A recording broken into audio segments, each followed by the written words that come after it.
Good afternoon and welcome back to Breakfast with Fram.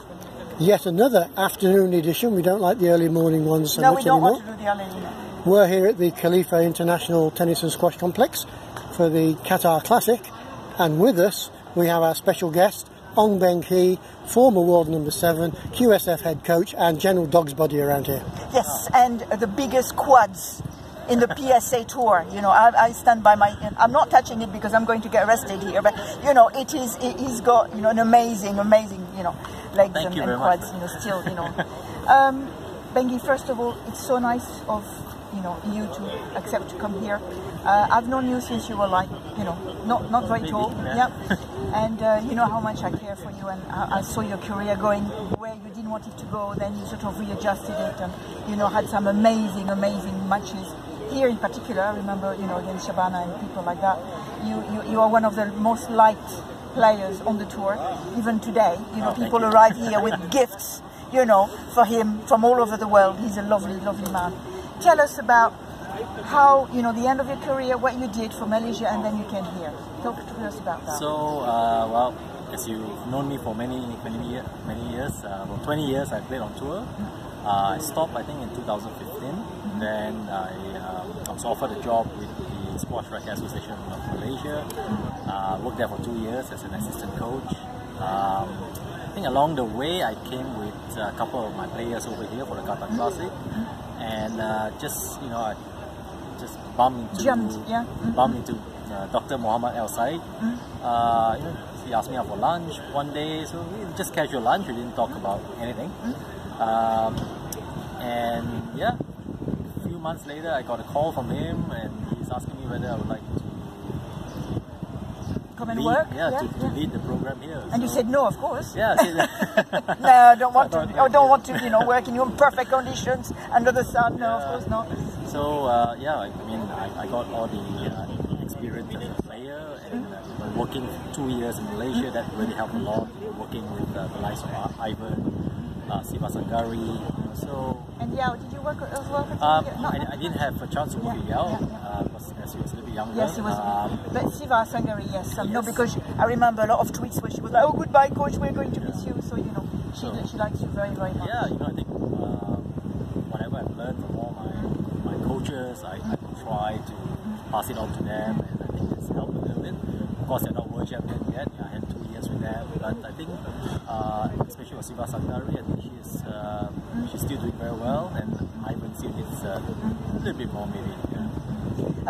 In Qatar, tell us a bit about your organization here. What do you do all day, except when we are not here? And then when we arrive, how does it change your organization? I think on a daily basis, basically I run the program. How many kids do you have? At the moment, registered we have about 75. Oh, that's a lot.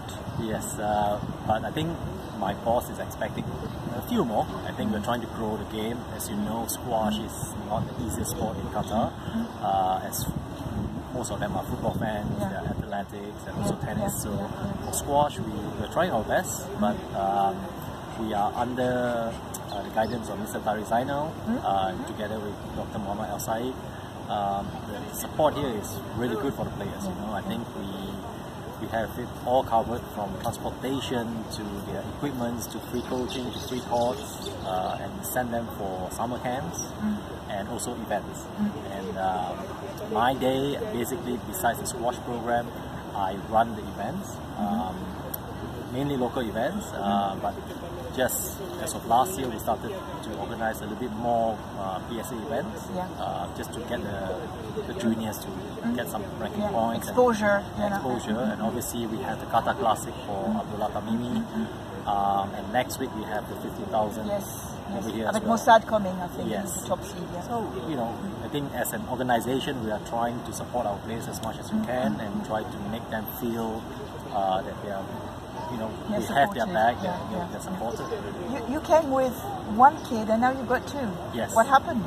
Yeah. What happened? He had one little girl and then he's got 2. Yeah, now we've two girls. Yeah. Janelle and Joelle. Janelle and Joelle, yes. How can I know that? I can't believe I remember that. I'm very strange brain. Just to keep myself a little bit busier after work. Because you need that. You're not working enough with kids, so when you go home. How do they adapt it? Was it, you know, I know there's a lot of things to do for kids around here. I think they're at an age when they're very young. You know, Janelle is 4, Joel is 2, so for them, I think whether they're living in Qatar or living in Malaysia, they don't care as long as they're with mom and dad. Exactly, they have many friends here. We have a small Malaysian community here, so really? you know, especially for my wife, she's not working, so that But she's working at home with 2 kids. She's working. yes, she is. Yes. Hello. We are doing an interview, my dear. Yeah. So no problem. Come back in 2 seconds.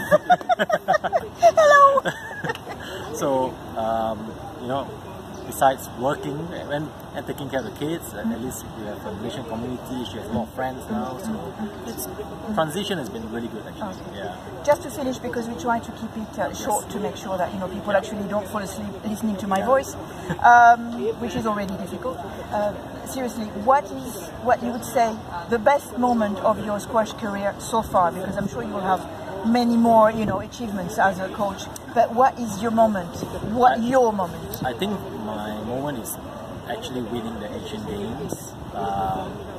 But I have to add in winning the World Junior actually started squash in Malaysia. I think that kind of gave us the belief that Malaysians could actually become professional, could have taken it. You were the first one. Yeah, so I think for me that it's quite nice feel, because now as you can see, Nico David, Arslan, Nafiz Wan, and even Eng Yao now is coming up, and Siva Sanggari have a program. But you were the first one. I'm going to claim it, yes. And this is coming from the nicest, more humble. I never saw him ever complain to a ref. I think the most angry I saw him was like, okay, and walked off on the other side. He's an amazing young man. Qatar is very, very lucky to have him, and we are lucky that Qatar kept him, you know, in our midst. So thank you very much, and see you very, very soon. Thank you, Fram, as always. Thank you. Thank you.